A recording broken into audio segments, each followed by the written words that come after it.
Bonjour à toutes et à tous, je suis avec le sénateur Dominique Théophile. Dominique Théophile, bonjour.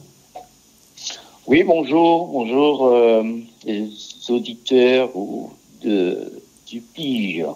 Merci de répondre à nos questions. Alors, on doit avoir deux sujets avec vous, Dominique Théophile. Le premier, c'est le rendez-vous dont vous avez assisté hier soir à l'Élysée en compagnie d'autres parlementaires et aussi une proposition de loi que vous proposez concernant les sargasses. Alors, dites-nous comment ça s'est passé hier soir à l'Élysée avec le président de la République. C'était une réunion, une nouvelle séquence, la troisième séquence sur la question de l'évolution institutionnelle. C'était une promesse du président Macron de réunir les acteurs parlementaires et autres présidents des collectivités pour continuer le schéma de l'évolution institutionnelle des territoires. Donc ça s'est bien passé. Je pense que les acteurs qui étaient là ont eu la parole et puis ont eu le temps de s'exprimer. Il n'y avait pas de chronomètre sur le temps de parole. La réunion a commencé, c'était un dîner réunion à 20h et s'est terminé exactement à minuit 10. Donc il y avait suffisamment du temps puisqu'il y avait une expression par territoire. Les 10 territoires étaient présents, sauf la Nouvelle-Calédonie, mais bien sûr parce qu'il y a une séquence réservée spécialement à la Nouvelle-Calédonie compte tenu de leur situation, dans la Constitution aujourd'hui. Alors il s'agissait dans un premier temps d'entendre le rapport qui avait été commandé par le président de la République auprès de Pierre Eja et Frédéric Montlouis, qui sont des experts et qui ont travaillé sur la question des évolutions institutionnelles des territoires d'outre-mer avec quelques préconisations. Mais là aussi, sur les préconisations, il n'y avait pas de nouveauté puisque ce qui nous concerne, puisque je ne peux pas trop parler pour les autres territoires, mais en ce qui concerne la Guadeloupe, nous avons déjà balayé le sujet en long et en large, puisque vous vous souvenez, même si ça a commencé dès 82, mais le déclencheur a été 2003. Et donc, suite à ça, nous avons, je crois, à mon avis, et ça c'est l'avis aussi de beaucoup d'acteurs, nous avons pris conscience des difficultés qu'il y avait à l'époque de pouvoir communiquer sur un tel débat. Et depuis 2 ans, je crois que la méthode a été la meilleure, puisqu'il y a eu, une ouverture auprès des sachants de Guadeloupe, les universitaires qui se sont impliqués, la population par des réunions. Nous avons eu 3, congrès. Et donc, le président Losbar a eu l'occasion, lors de son intervention, d'expliquer tout ça, et jusqu'à l'aboutissement du dernier congrès et de ses délibérations. Donc, tout le monde a eu le soin. Il y a des territoires qui veulent aller plus loin, des territoires qui ne veulent pas bouger, notamment, et on le savait, la Réunion, puisque vous savez, il y a eu ce qu'on appelle l'amendement Virapoulet qui interdit toute forme d'évolution institutionnelle. C'était l'amendement qui était passé au Parlement par le parlementaire à l'époque, Virapoulet. Il y a Saint-Martin qui souhaite encore aller plus loin, Martinique qui va bouger. Les territoires sont en train de se positionner sur leur éventuelle évolution institutionnelle dans le cadre, bien sûr, de la République, alors d'autres de l'autonomie, article 73. Le président a bien précisé ce qu'il attendait des territoires en termes de propositions, puisque ce n'est pas le président de la République, et il faut le dire, ce n'est pas l'État qui va décider pour nous de telle ou telle évolution, c'est nous qui devons faire des propositions et bien charpenter notre orientation pour un meilleur développement économique au service des populations. Donc, quelles sont les propositions, Dominique Théophile, quelles sont les propositions faites par la Guadeloupe lors de cette réunion de hier soir à l'Élysée? La proposition de la Guadeloupe, c'est exactement ce qui est contenu dans les résolutions de notre congrès, que tout le monde connaît.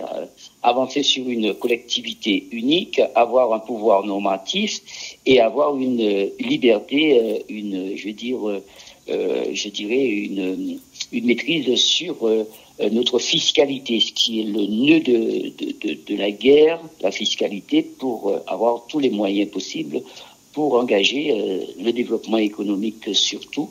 Toujours dans le cadre de l'article 74.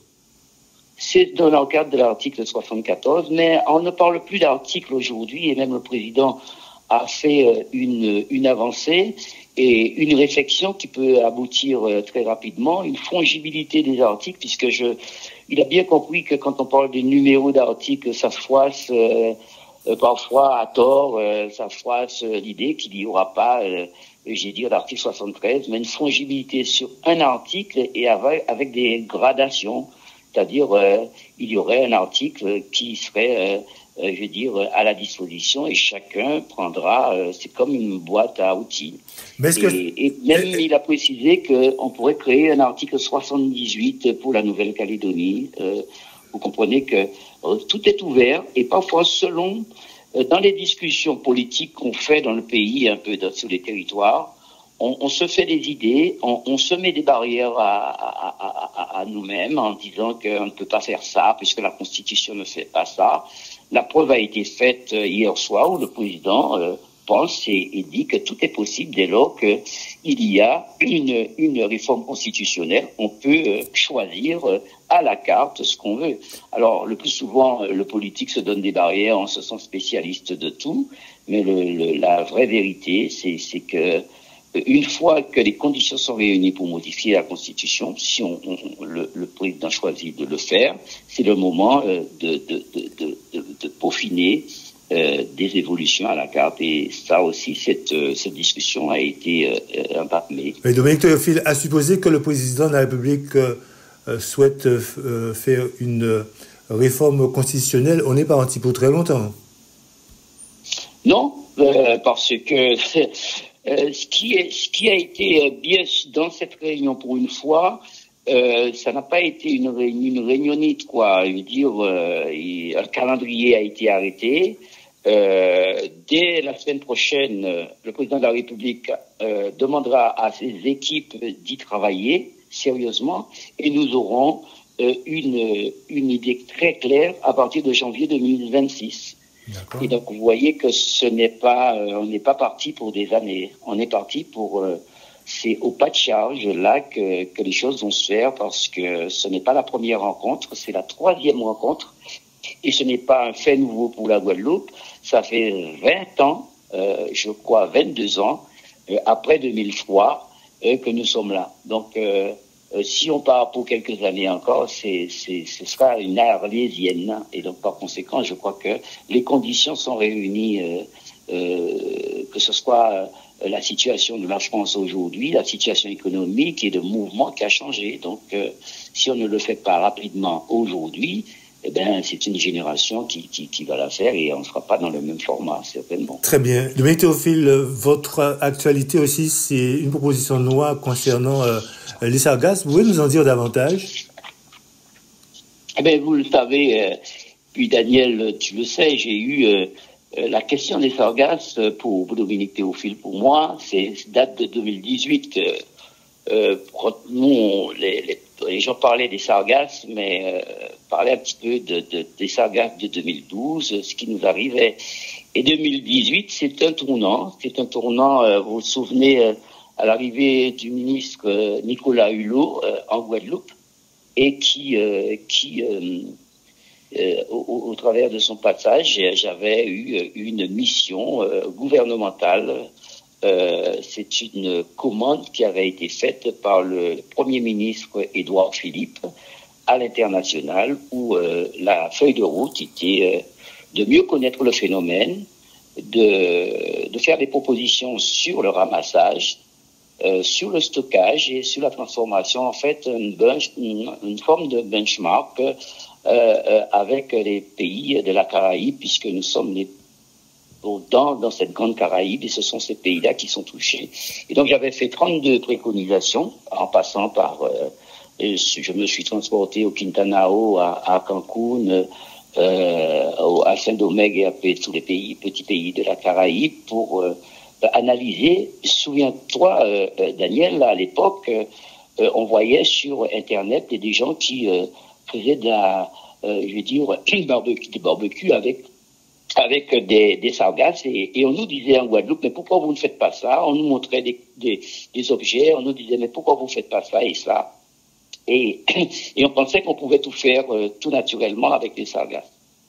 Et alors, ça m'a permis à l'international de voir que tout n'était pas exactement ça, puisque quand on voit comparaison n'est pas raison, la législation n'est pas la même à Sainte-Lucie qu'à Martinique, et pourtant on est à 10 kilomètres en espace, à 10 minutes entre la Martinique et Sainte-Lucie en avion.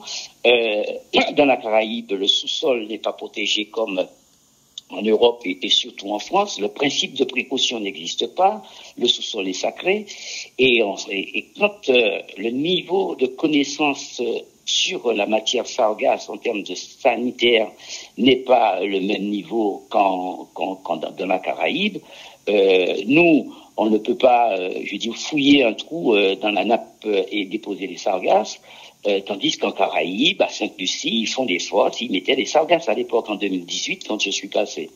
Donc, les effets sanitaires n'étaient pas connus dans la Caraïbe, à savoir la mesure des ppm, des petites particules moléculaires, à savoir évacuer les écoles quand il y a un niveau de ppm. Bref, il n'y avait pas tout ça. Donc nous avons échangé et les préconisations ont été, quand je me suis rendu au Mexique, je me souviens très bien, le gouvernement mexicain venait de s'installer et avait comme ambition de mettre en place une conférence internationale. Et du fait que nous étions sortis de l'accord de Paris et qu'il y avait une bonne vision, le Mexique est un pays 2,5 fois plus grand que la France, avec 2,5 fois aussi de population, et ils avaient comme ambition de prendre à bras le corps la question au niveau international sur le produit. Et c'est là que j'avais déjà parcouru la petite Caraïbe avant d'arriver au Mexique, et là j'ai fait valoir notre envie de pouvoir le faire, et je m'étais appuyé sur les accords de Paris, sur l'environnement, et là, pour la première fois, j'avais une mission diplomatique, quoi, et j'ai réussi à arrêter une conférence internationale qui serait organisée en Guadeloupe, et nous avons chargé à la région de pouvoir l'organiser, et vous vous souvenez que ça a été organisé en Guadeloupe. Mais il fallait pas s'arrêter là, parce que je crois qu'on a eu beaucoup de débats sur les sargasses, beaucoup de nuisances, la possibilité de transformer les sargasses dans l'avenir.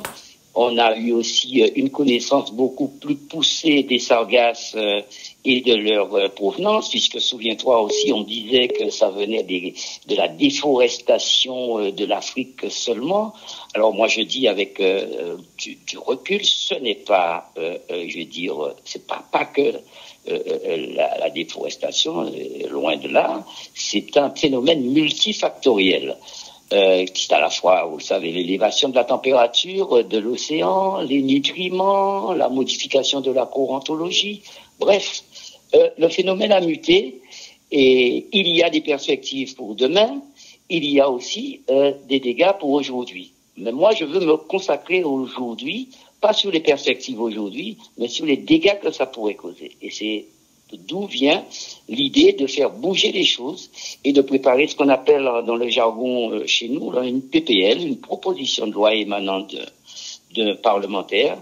Et j'ai déposé hier, le 29 septembre 2025, une proposition de loi parce que je voulais franchir une étape décisive qui est de sortir les sargasses du régime des déchets pour décharger les communes de cette obligation. Imposer à l'État d'assurer le ramassage sous 48 heures afin de limiter les émissions toxiques, puisque vous savez, l'émanation des gaz toxiques, NH2S, H2S, ammoniac et tout. Et donc, et pouvoir prévoir un financement pérenne via une taxe additionnelle sur l'alcool ou sur le tabac. Ce sera au gré du gouvernement en place de pouvoir gager la dépense. Pourquoi je dis ça et qui paraît simple? Parce que l'État nous dit, bon, nous ramassons aujourd'hui principalement, mais ce qui est réel, c'est que c'est de la responsabilité de la commune. Et dans la responsabilité de la commune pour un phénomène que nous avons déjà classé comme un phénomène qui peut se juguler qu'au niveau international. Et d'ailleurs, très récemment, en vue du congrès de l'UICN, Union internationale pour la conservation de la nature, la région a fait passer un amendement ou un projet pour pouvoir adopter la motion numéro 029 qui vise à mettre en place une gouvernance internationale pour la gestion des algues sargasses dans le bassin caribéen. Vous voyez, donc nous sommes passés d'un phénomène sur nos plages à un phénomène international qui peut être réglé qu'au niveau de l'international. Donc il y avait, à mon avis, une forme d'antinomie dans la réglementation. Donc ce que je propose sur la PPL, la proposition de loi, c'est de sortir les sargasses du régime des déchets, du Code de l'environnement, et que l'État puisse prendre la responsabilité, parce que la discussion maintenant sur le phénomène des sargasses ne sera pas une discussion entre communes, ni entre régions, c'est une discussion à l'international entre les États. Donc on ne peut pas mettre une responsabilité communale sur une discussion qui ne peut se régler qu'à l'échelle internationale. Il y a vraiment là quelque chose à mettre à l'endroit, je pourrais dire, qui me paraissait être à l'envers. Donc c'est d'où cette PPL, et je souhaite que nous allons pouvoir mobiliser autour de cela et permettre aux communes qui sont touchées, les 11 communes de Guadeloupe à peu près, il me semble, ça pèse un peu très lourd, même si l'État, je le dis, participe à l'enlèvement, mais ça manque un peu de méthodologie, puisque ce n'est pas une échelle correcte pour pouvoir venir à bout de ce phénomène qui ne paraît pas, qui est une nuisance et qui peut être une catastrophe sanitaire demain. Alors je ne veux pas, j'ai été l'auteur d'une PPL il n'y a pas longtemps en chlordécone que j'ai dû retirer parce que ce que je présentais et ce qu'on voulait voter au Parlement était en dessous de mes propositions. Je ne voulais pas porter ce fardeau-là, être moins disant que des décisions des tribunaux. Je ne veux pas que nous puissions demain, dans quelques années, chercher qui était responsable d'être tel ou tel, et puis pour qu'on puisse nous dire, l'État puisse nous dire que la responsabilité serait partagée avec les communes. Alors ce serait cocasse, et donc je veux être proactif, que cette responsabilité à l'échelle internationale puisse être reprise par l'État. Vous pensez que cette proposition de loi ou cette loi sera promulguée à peu près dans combien de temps si elle passe? Alors, je vous sais, puisqu'il y a la mécanique du Parlement. Quand il s'agit d'une proposition de loi, je profite aussi pour faire pas de la pédagogie, mais pour rappeler les choses. Si ça peut être pédagogique pour les jeunes, ce serait très bien, mais d'une manière générale. Quand il s'agit d'une proposition de loi, pour que cette proposition soit présentée dans l'hémicycle, il faut qu'elle soit portée dans une niche parlementaire. C'est quoi une niche parlementaire? Le Sénat est formé de plusieurs groupes, et chaque groupe a un certain nombre en fonction de leur nombre, et chaque groupe a un nombre de niches dans l'année. Donc la niche prochaine est déjà arrêtée. Ma proposition dans le trimestre qui arrivera pourra être présentée au Sénat, et une fois votée au Sénat, passera à l'Assemblée nationale en navette, et puis espérer que dans cette année 2026, avant la fin de la session en juin, que nous puissions avoir cette PPL votée. Ce serait un score magnifique en termes de durée, mais si on ne l'aborde pas maintenant, eh bien c'est reporté au calendrier grec. Donc il faut à mon avis, il n'y a pas là au fin ou qu'à préparer manger. Oui. Si on veut aboutir à quelque chose, c'est maintenant, parce qu'on n'est pas dans une course de vitesse, bien évidemment, sur ce genre de truc, mais on est obligé d'accélérer le pas parce qu'il se pose aujourd'hui, et je le sens, et tout le monde le sait, il suffit de passer sur le littoral de Capesterre, de Marie-Galante ou à Petit-Bourg, avec l'émanation et comment dirais-je, et cette odeur de pourri que dégagent les sargasses et les émanations. Je ne sais pas aujourd'hui, en tout cas moi, en tant que citoyen, mais je pense que les chercheurs doivent se pencher, en tout cas la science devrait se pencher sur les effets à long terme sur la santé. Dominique Théophile, c'est vrai qu'il y a beaucoup de choses à dire sur ce sujet, mais bon, c'est vrai que le temps qui nous était imparti, nous l'avons déjà largement dépassé. Pour conclure, est-ce que vous avez un message à adresser aux Guadeloupéennes et aux Guadeloupéens qui vous écoutent actuellement? Ben que tout compte fait dans cette situation un peu qui paraît morose dans tous les pays, bien évidemment dans cette France, dans cette Guadeloupe qu'on n'entend pas de très bonnes choses tous les jours, mais il faut garder je veux dire espoir, et c'est la détermination de chacun, chaque citoyen dans son rayon. Moi, je le fais en tant que sénateur, je fais ma petite quote-part, et c'est l'ensemble des Guadeloupéens qui doivent, je veux dire, ne pas rentrer dans, je veux dire, dans ce défaitisme-là. Il faut garder espoir, il faut se mettre au combat, retrousser les manches. Nous ne sommes pas seuls au monde, mais en tout cas, nous ne sommes pas aussi ni les mieux lotis, mais ni les mal lotis. Donc, pour rester dans le peloton, comme on dit, il faut se retrousser les manches. Et bien, retroussons les manches tous ensemble. Dominique Théophile, merci et bonne journée. C'est moi.